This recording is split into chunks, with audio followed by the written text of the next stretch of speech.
자, 오늘 어린이 주일이죠. 5월은 가정의 달로 우리가 이렇게 지키고 있고 5월 5일은 어린이 주일입니다. 그래서 지금 이제 우리 아이들이 우리 예배 드리는 동안 이제 교회에서 아주 재미있는 행사를 준비해 가지고 지금 즐겁게 오늘 해피하게 이렇게 하루를 보낼 거예요. 자, 하나님께서 저희들에게 이제 자녀들을 주셨는데 이 자식은 하나님이 주신 선물이면서 동시에 사명이라는 걸 우리가 잊으면 안 됩니다. 선물이면서 동시에 사명이에요. 우리들은 하나님께서 주신 우리 자녀들이 하나님을 경외하는 사람으로 또 하나님의 영광을 위하여 쓰임받는 사람으로 양육해야 될 굉장히 중요한 사명이 있습니다. 그러니까 하나님 자식을 주셨죠. 너무 기쁜데 하나님은 선물이에요. 축복이고, 그러나 또한 거기서 끝나는 게 아니라 그 자식은 하나님께 맡겨주신 사명이라는 걸 우리가 잊으면 안 됩니다. 여러분들은 자녀들을 위해서 어떤 꿈을 꾸고 있습니까? 어떤 꿈을 갖고 있습니까? 자녀들이 어떤 사람이 되도록 기도하고 있습니까? 미국 프린스턴 대학 교수인 블랙우드라고 하는 사람은 그리스도인이 자녀들에게 남겨야 할 3가지 유산에 대해서 이야기했습니다. 여러분들은 자녀들에게 어떤 유산을 남겨주고 싶으세요? 3가지 유산을 남겨줘야 된다. 첫째는 기쁜 기억의 유산을 남겨줘야 된다. 기쁜 기억, 기쁜 추억, 그런 유산을 남겨줘야 된다는 거예요. 아이들이 어렸을 때 가정에서 엄마 아빠와의 관계 속에서 좋은 기억을 가지도록 그렇게 해줘야 된다는 겁니다. 부모들이 자녀들을 위해서 경건하고 화목한 가정을 이루어야 함을 이야기하고 있습니다. 가정에서 아이들이 상처받고 스트레스 받고 이렇게 자라면 아이들이 건강하게 자랄 수가 없는 것이죠. 좋은 기억, 나이 어렸을 때 내 가정, 내 엄마 아빠를 생각할 때에 좋은 기억을 유산으로 물려줘야 된다. 두 번째는 좋은 습관의 유산을 물려줘야 된다 그랬습니다. 부모님들은 아이들에게 하나님을 경외하고 이웃을 사랑하는 습관을 유산으로 물려줘야 됩니다. 예배하는 습관, 기도하는 습관, 성경 읽는 습관, 교회 봉사하는 습관, 전도하는 습관, 이웃을 돕는 습관, 정의와 진리를 행하는 습관, 이런 습관을 유산으로 물려줘야 된다는 거예요. 그러니까 부모님들이 그렇게 살아야 아이들이 그것을 보고 그대로 따라하겠죠. 그래서 이런 습관을 유산으로 물려줘야 된다. 돈을 유산으로 물려주는 것보다 이런 훌륭한 경건한 습관을 물려줘야 된다. 3번째는 높은 삶의 목표를 습관으로 물려줘야 된다. 물려줘야 된다 그랬습니다. 우리 부모님은 교회는 나가셨지만 돈을 위해 사셨던 분들이다. 이런 기억을 남겨줘서는 안 되겠죠. 부모님들이. 그것은 불행이라고 생각합니다. 아이들에게 우리 부모님이 열심히 일해서 돈 버는 목적은 하나님의 영광과 이웃을 위함이다 라고 하는 기억을 심어줘야 된다고 이야기해요.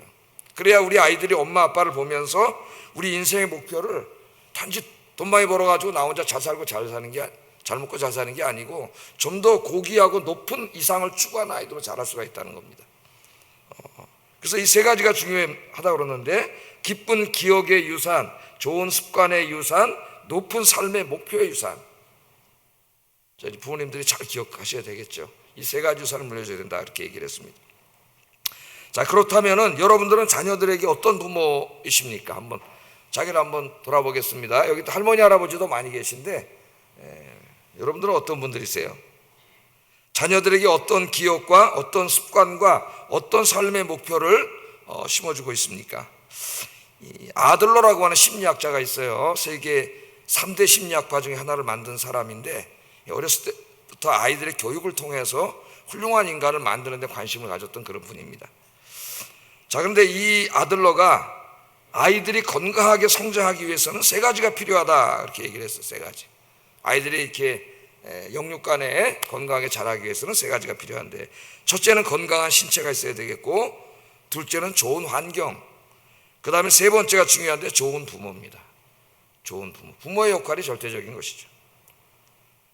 자, 여기 좋은 부모란 돈 많이 벌고 뭐 그런 부모를 말하는 게 아니에요. 재산이 많고 돈 많이 벌고 뭐 사회적으로 출세했고 그런 부모를 말하는 것이 아니고, 오늘 제가 말씀드렸던 이 기쁜 기억, 좋은 습관, 높은 삶의 목표를 유산으로 물려주는 그런 부모입니다.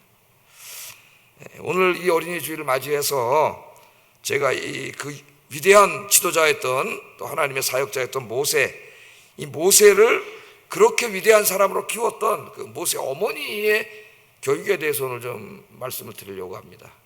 모세 엄마 이름이 뭐예요? 요게벳이죠. 요게벳.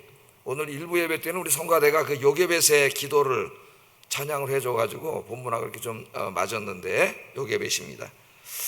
자, 모세는 우리가 잘 아는 것처럼 구약에서 가장 위대한 영적 지도자이고 또 정치 지도자였습니다.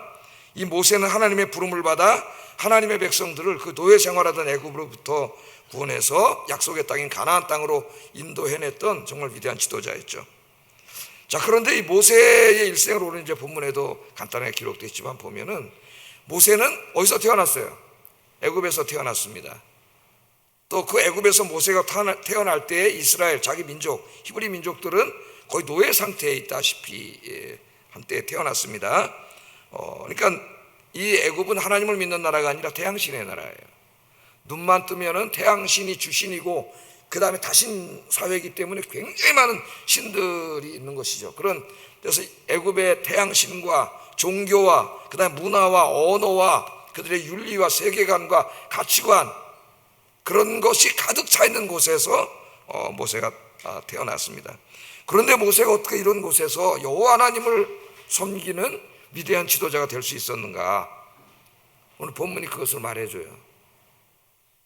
어떻게 될 수 있었을까요? 바로 모세의 엄마입니다. 엄마.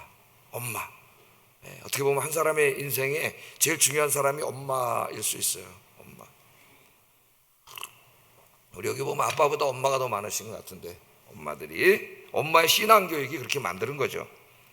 자, 이스라엘 민족이 애굽 땅에서 이렇게 이제 애굽 왕에게 학대를 받고 있던 때에 레위 족속의 한 젊은 남녀가 이제 서로 사랑을 해서 결혼을 하게 됩니다.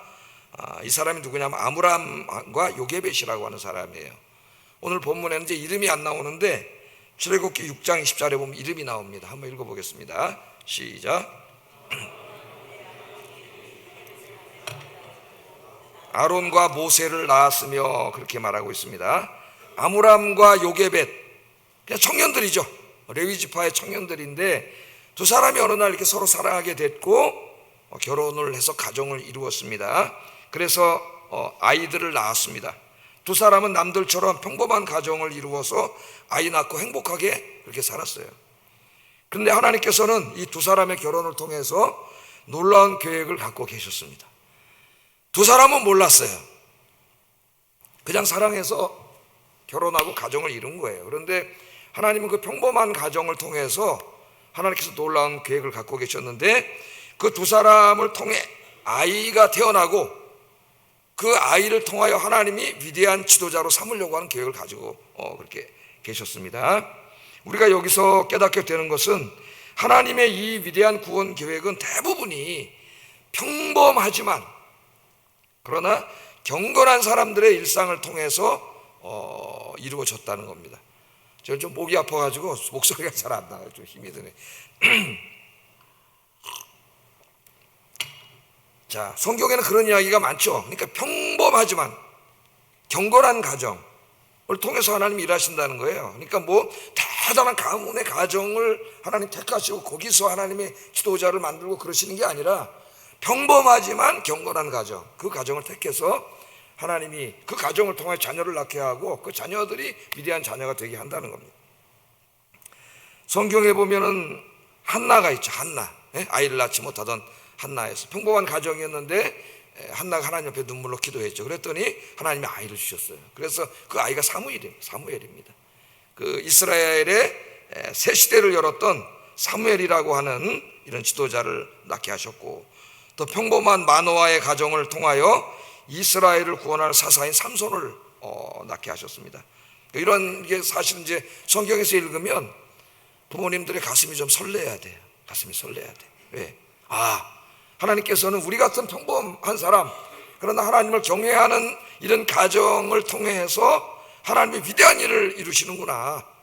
내 자녀들을 통해서도 하나님 위대한 계획을 갖고 계시는구나. 그런 우리가 비전을 가지고 우리 가슴이 설레야 합니다. 그래서 여러분, 오늘부터 여러분 자녀를 바라보면서 기도하세요. 모세처럼 하나님의 손에 붙들려서 내 자식이, 내 손주가 하나님의 손에 붙들려서 쓰임받는 훌륭한 자손이 되게 해주세요. 이렇게 기도하시는 여러분 되기를 주의 이름으로 축복합니다. 자, 이 아므람과 요게벳이 결혼해서 아이를 낳았습니다. 이 아이가 모세인데, 모세를 낳기 전에 이미 형하고 누나가 있었죠. 그러니까 결혼해서 이남 일녀를 낳습니다. 첫째 아들 낳고, 둘째 딸 낳고, 그 다음에 셋째로 이제 모세를 낳은 거예요. 그래서 이남 일녀가 됐습니다. 자, 정상적인 상황이라면 얼마나 기뻤겠어요. 아들 낳고 딸 낳고 아들 낳고, 또 아들 낳고 딸 낳고 딸 낳아도 마찬가지고, 하나님이 새로운 자식을 주셔서 굉장히 기쁜 일이겠는데, 그러나 기쁨보다는 슬픔과 걱정이 먼저 다가왔습니다. 왜 그랬어요? 오늘 성경 말씀이 뭐라 그랬어요? 애굽 왕이 이스라엘이 너무 강성해지는 것을 두려워해가지고 남자아이를 낳으면은 다 나일강에 던져서 죽이라 하는 명령이 떨어졌어요. 왕의 명령은 그 국가의 법입니다, 이 시대에. 근데 셋째를 낳았어요. 셋째를 낳았는데 아들 낳기를 바랐겠어요? 딸 낳기를 바랐겠어요? 그런 상황에서 여러분 같으면 아들 낳으면 어떻게 강에 버려 죽여야 되잖아요. 근데 아들을 낳은 거예요. 딴 때 같으면 너무나 기뻤겠지만은 걱정과 슬픔이 몰려왔죠. 이 아이를 죽여야 되지 않습니까? 그런 상황에 처했습니다. 다른 가족이 살기 위해서는 아이를 나일강에 버릴 수밖에 없었어요. 만약에 키우다가 발각되면은 가족이 다 죽습니다. 자, 두 사람은 어떻게 했을까요, 여러분? 여러분 같으면 어떻게 하시겠어요? 2장 2절 어떻게 했는지 두 사람이 한번 읽어보겠습니다. 시작.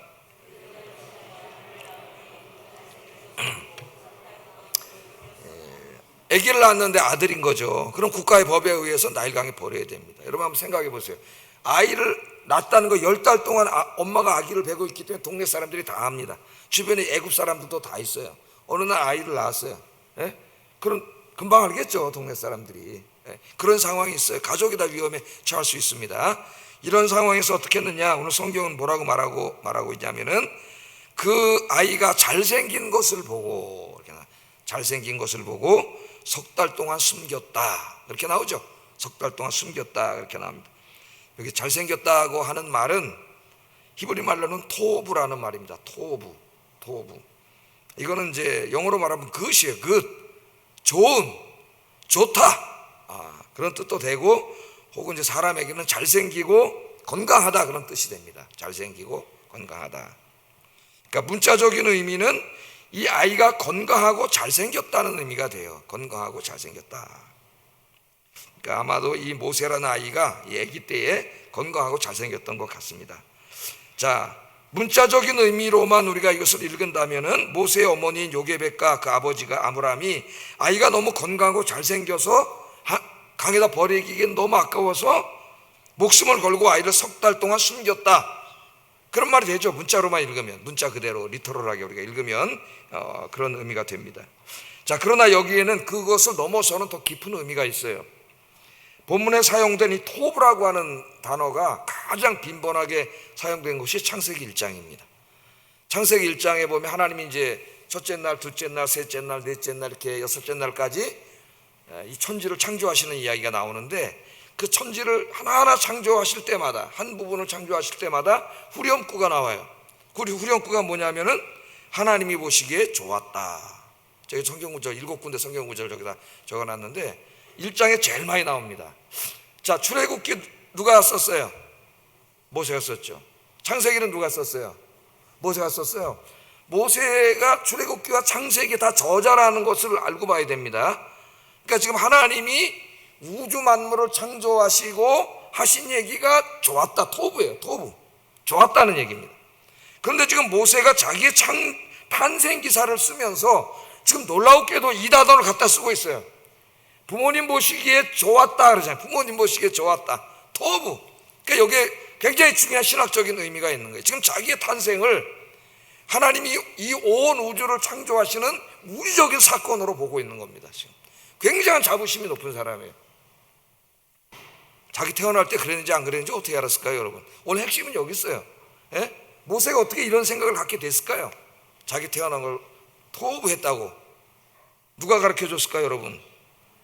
엄마가 가르쳐 줬겠죠. 엄마도 가르쳐 주고 아버지도 가르쳐 줬겠죠.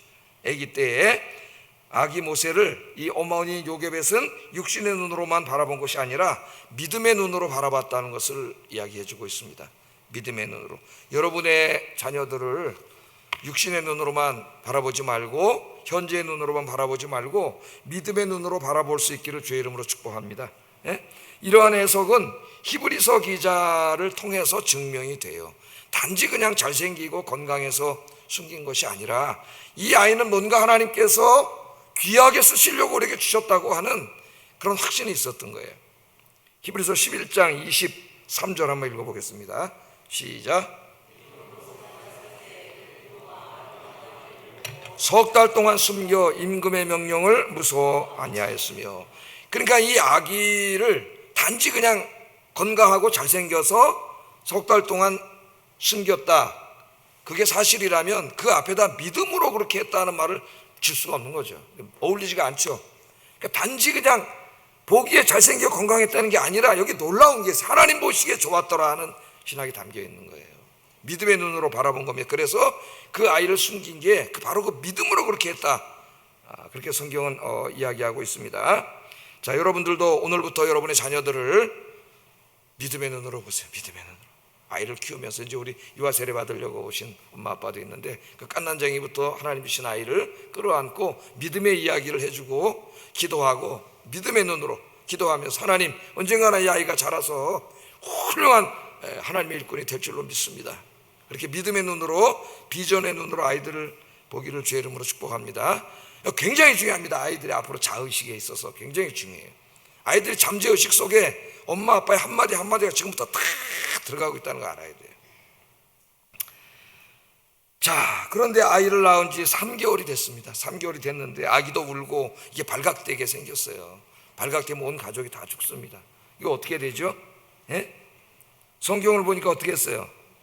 이 아이를 갈대 상자를 만들어서 아이를 나일강에 이렇게 띄워놓기로 하면 누군가 그 아이를 구해줄 수 있지 않을까. 예. 하나님께 맡기는 거죠. 그 노래가 이제 요게벳의 노래입니다. 요게벳의 기도. 한번 저 유튜브에서 들어보세요. 눈물이 납니다. 내 자녀를 어떻게 키워야 될까? 예? 그 노래를 보면 어떻게 더 이상 부모로서 해줄 수 있는 게 없잖아요. 그냥 상자에다 넣어서 보내는 거예요. 어디로 갈지 몰라요. 그 아이를 떠나보내면서 요게벳 엄마가 울면서 너를 하나님께 맡긴다, 그런 노래야. 그러니까 눈물이 엄청 나는 거예요. 여러분, 여러분의 아이들은 하나님께 맡기세요. 그게 기도하는 거예요. 기도하는 거예요. 자, 그래서 이제 나일강에 그냥 버릴 수는 없어서 상자를 만들었어요. 상자를 이제 이렇게 만들었습니다. 2장 3절 한번 읽어보겠습니다. 2장 3절 시작.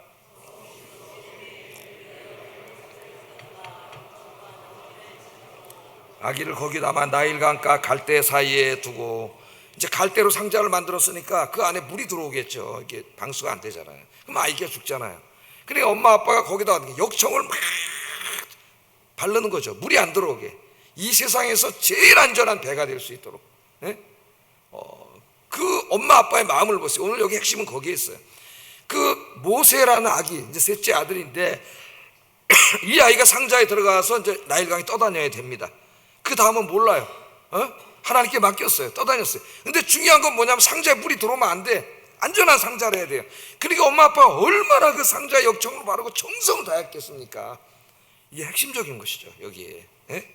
아이가 죽지 않게 하기 위해서 최선을 다해서 이것을 만드는 거죠. 그런데 여기 상자가 있잖아요. 상자. 이 상자의 히브리 말이 테바입니다. 테바라는 말인데 이 테바가 언제 사용되냐면 창세기에서는 노아의 방주에 사용돼요. 그러니까 노아의 방주의 히브리 성경을 보면 테바로 되어 있어요. 테바.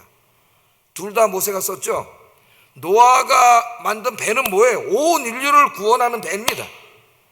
그런데 모세가 지금 자기를 태운 그 조그만 상자를 그 노아의 배 테바에다 비유하고 있어요. 즉 이 모세가 뭘 할 사람이라는 걸 암시하고 있어요. 하나님의 백성들을 구원해서 약속의 땅으로 인도할 구원자, 하나님의 종이라는 것을 여기에 암시하고 있는 것이죠. 제가 여기서 한 가지 적용하고 싶은 것은 이 상자는 바로 여러분의 가정이라는 거예요. 가정. 여러분의 가정이 아이들을 주의 말씀으로 양육하는 믿음의 방주가 되어야 됩니다. 가정은 어떤 가정입니까, 여러분? 엄마 아빠가 기도하면서 아이들에게 말씀을 읽어주고 그렇게 아이들을 믿음으로 키워야 되는 그런 가정이 되어야 되는 거죠. 이 모세 엄마 아빠가 아이를 살리기 위해서 정말 최선을 다해서 그 상자를 만들잖아요. 역청을 바르고 그러는 것처럼 여러분들이 바로 여러분의 가정이 바로 아이들을 키우는, 신앙으로 키우는 상자, 그런 노아의 방주, 테바가 돼야 된다. 테바가 돼야 된다. 제가 어렸을 때 아이 둘이 이제 이렇게 잘 때 꼭 자기 전에 저희 집 사람이 가가지고 이제 성경을 읽어줬어요. 습관이 됐습니다. 매일 성경을 읽어주고 기도해주고 재웠어요. 그렇게 아이들 계속해서 어렸을 때부터 난 굉장히 중요하다고 생각해요. 이제 그 나이로 훨씬 넘은 아이들도 있겠지만은 넘지 않았다면은 할머니 할아버지가 할 수도 있고 이 나이 굉장히 중요한 것입니다. 그래서 하나님이 여러분의 가정을 지었는데 여러분의 가정이 아이들이 믿음 안에서 경건하게 자랄 수 있는 바로 이 테바가 되기를 주의 이름으로 축복합니다. 그렇게 기도하세요. 그러면 가정 안에서 여러분들이 함부로 막 싸우고 막 이렇게 할 수가 없어요.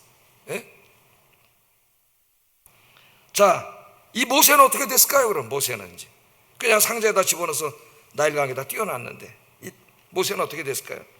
우리가 이미 잘 알고 있는 것처럼 모세는 때마침 나일강에서 목욕을 하고 있던 바로의 공주에게 발견이 되어가지고 구조되었고 바로의 공주의 아들로 왕실에서 이제 이 아이가 자라게 됩니다. 오늘 말씀을 제가 오래전에 금요일 날은 하나님의 섭리라고 하는 관점에서 설교한 적도 있어요. 그 모세를 상자에다 넣어가지고 강에다 띄웠는데 하필이면 그날 그 시간에 그 애굽의 공주가 거기 와서 목욕을 하고 있었죠. 그 상자를 열어보니까 히브리 사람 애기예요. 그럼 어떤 애기예요?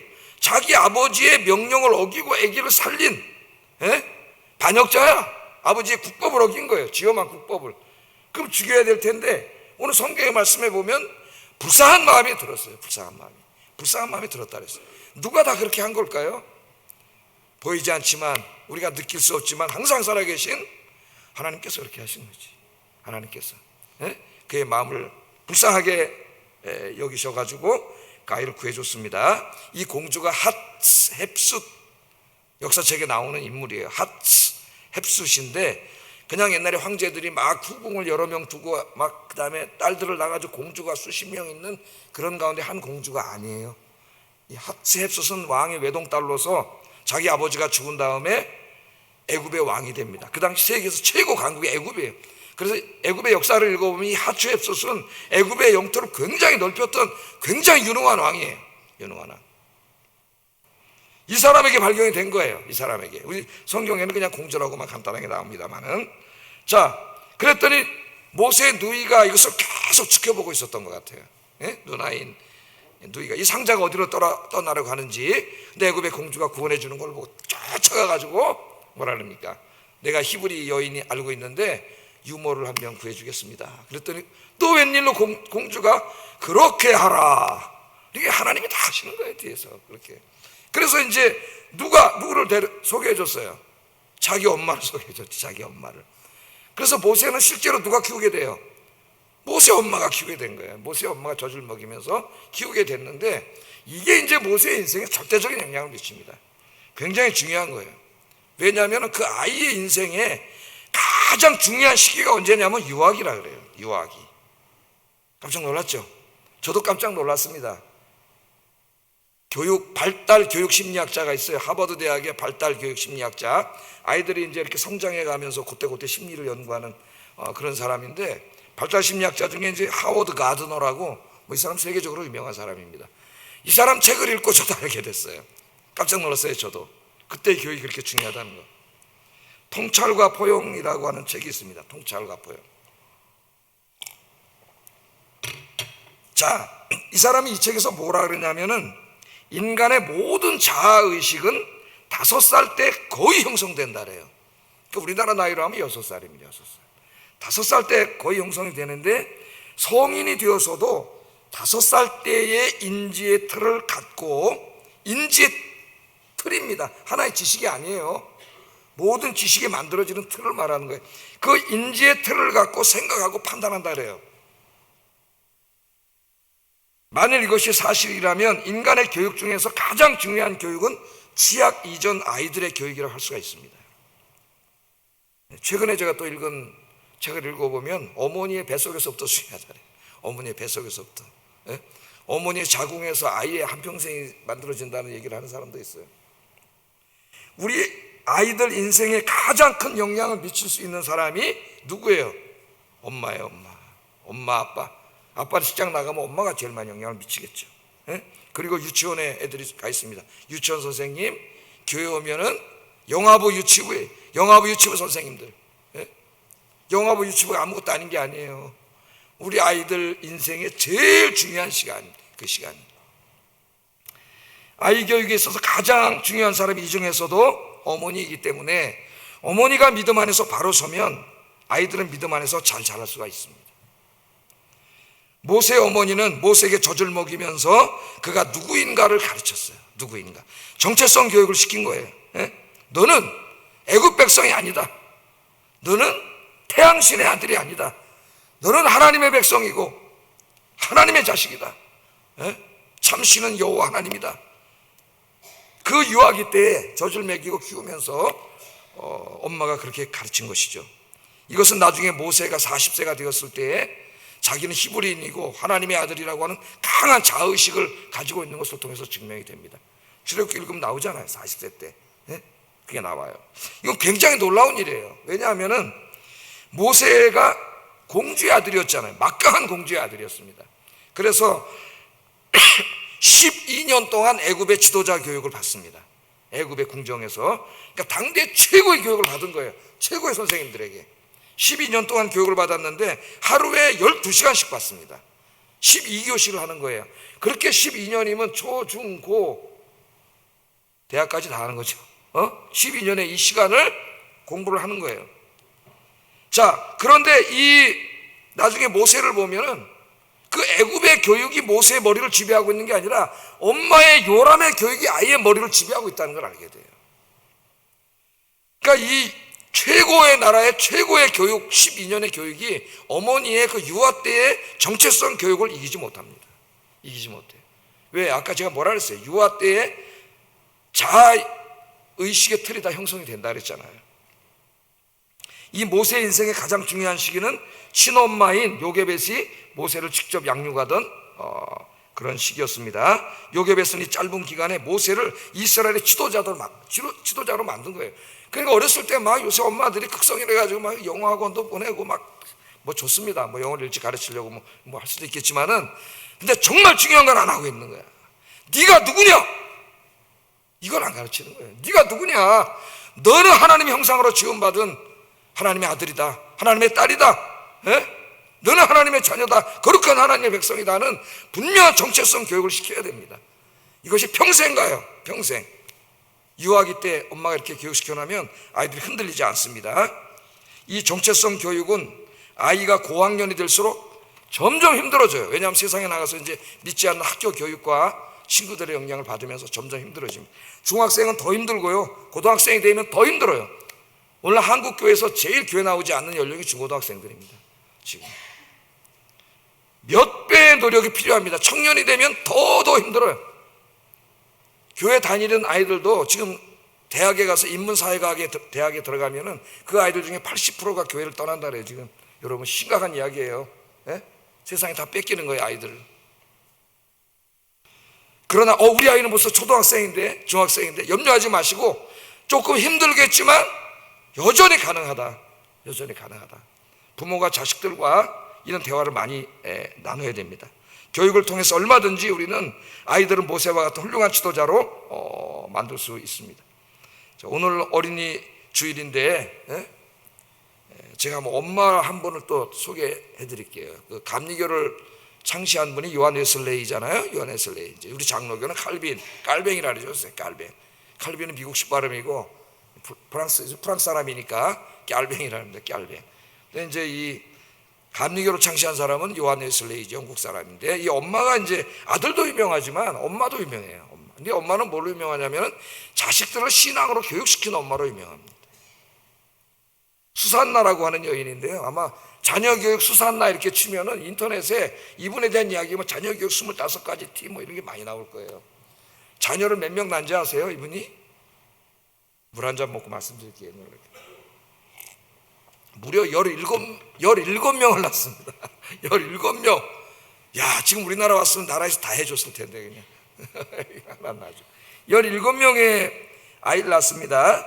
이 요한 웨슬레이가 5살 때부터 이 엄마인 수산나가 창세기를 펴놓고 글자 하나하나를 가르치면서 글을 읽는 법을 가르치고 그렇게 함으로써 성경과 글을 동시에 가르쳤어요. 자식들에게. 근데 요한 웨슬레이만 그렇게 가르친 게 아니고 17남매를 다 그렇게 했어요. 야, 여러분 17.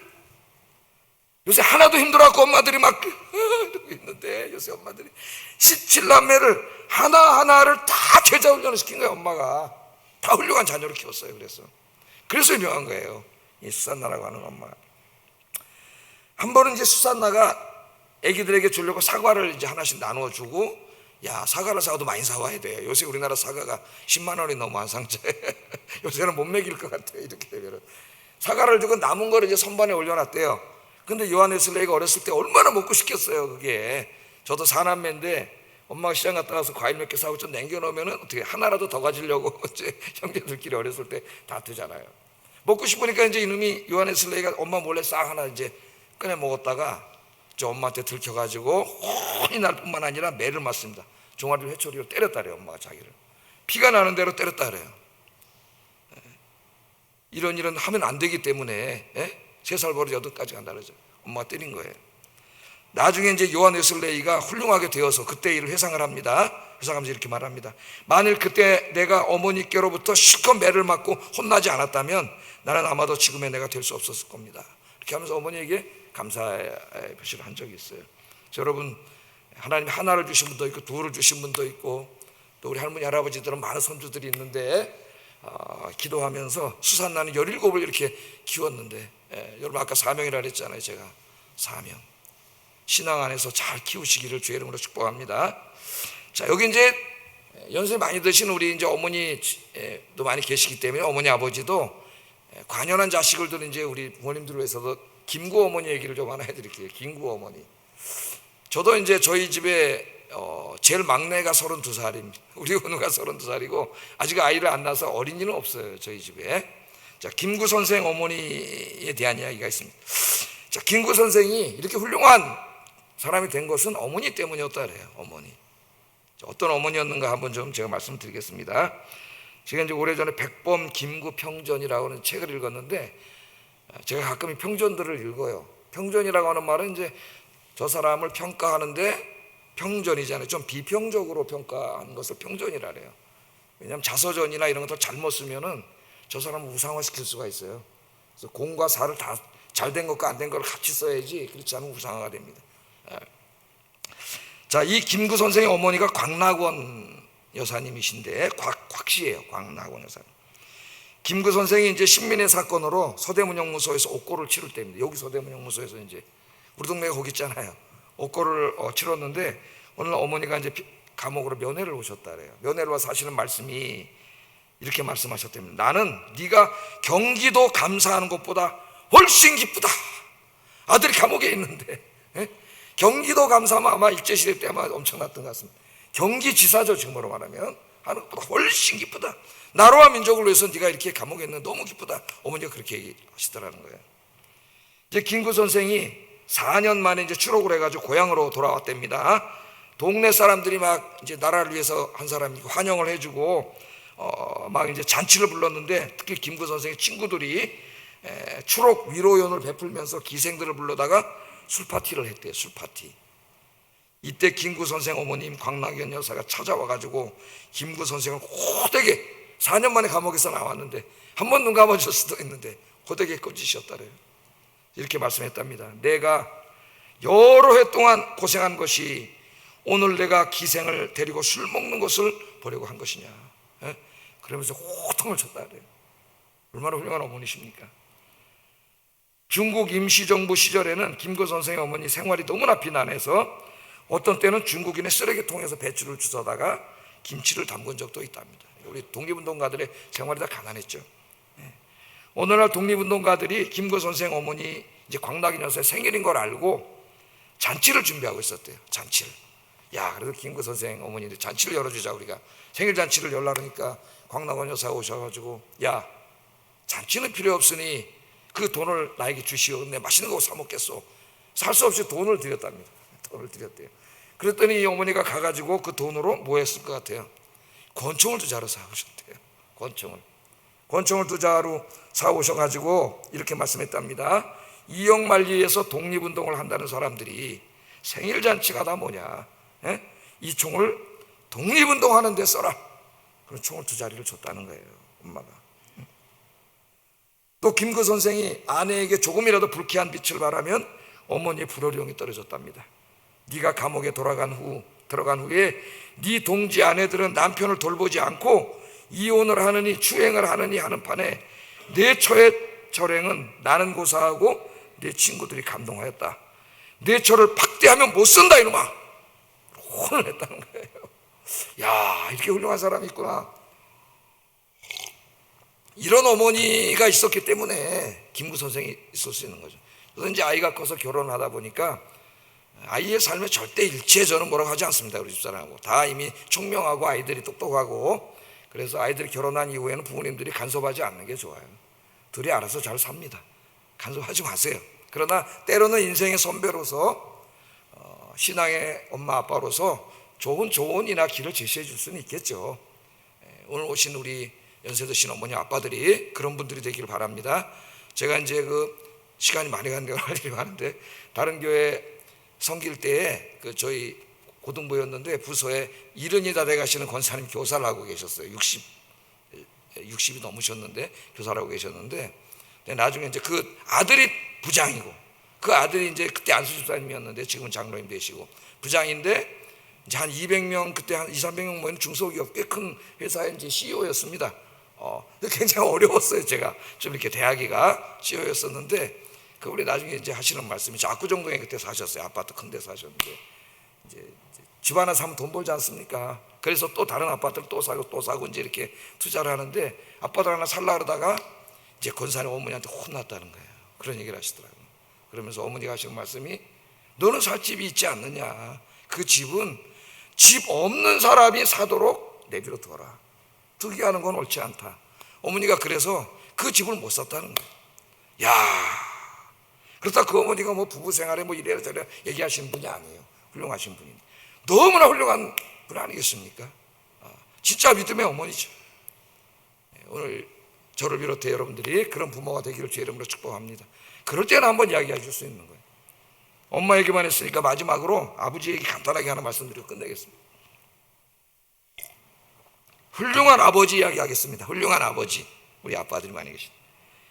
라이언 화이트라고 하는 미국 소년이 있었습니다. 라이언 화이트. 13살 때 이제 혈류병으로 수술을 했는데 수혈을 잘못해가지고 에이즈에 걸려버렸어요, 이 아이가. 그래가지고 이제 시한부 인생을 살게 됐는데, 그런데 이 아이가 아무도 원망하지 않고, 부모도 원망하지 않고, 의사도 원망하지 않고, 오히려 염려하는 부모를 위로했다 그래요.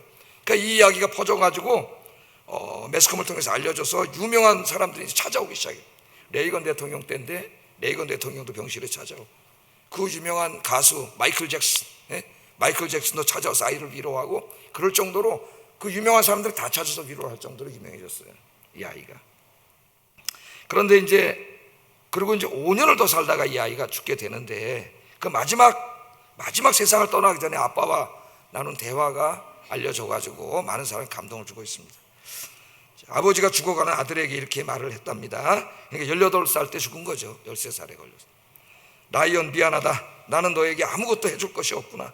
이 아빠가 더는 아무 선물도 줄 수 없어 미안하구나. 이 아빠를 용서해다오. 그랬더니 아들이 이렇게 대답을 했답니다. 죽어가면서, 아닙니다 아빠, 저는 이미 많은 선물을 받았습니다. 많은 선물을 받고 살았지만 아무도 아빠가 제게 준 선물 같은 선물을 준 사람은 없습니다. 아빠는 제게 천국 열쇠를 주셨습니다. 예수님을 소개해 주시고, 교회에 나가 예수를 믿게 해 주시고, 말씀을 통해 영생을 얻게 해주셨습니다.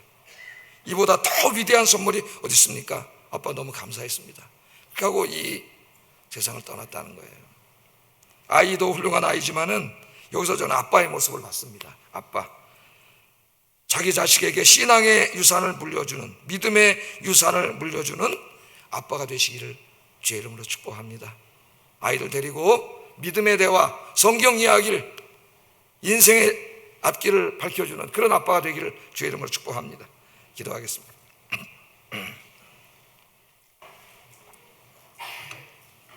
세 가지 기도를 합니다. 우리 가정이 아이들에게 하나님을 경외하는 것을 가르치고 기도와 말씀을 가르치는 믿음의 방주가 되게 하소서. 우리 자녀들을 말씀과 기도로 잘 양육하여서 하나님 나라와 교회와 나라와 민족을 위하여 크게 쓰임받는 사람이 되게 하소서. 부모로서 자녀들에게 믿음과 삶의 아름다운 삶의 본을 보여주는 부모가 되게 하소서. 기도하겠습니다. 사랑하신 아버지 하나님, 감사합니다.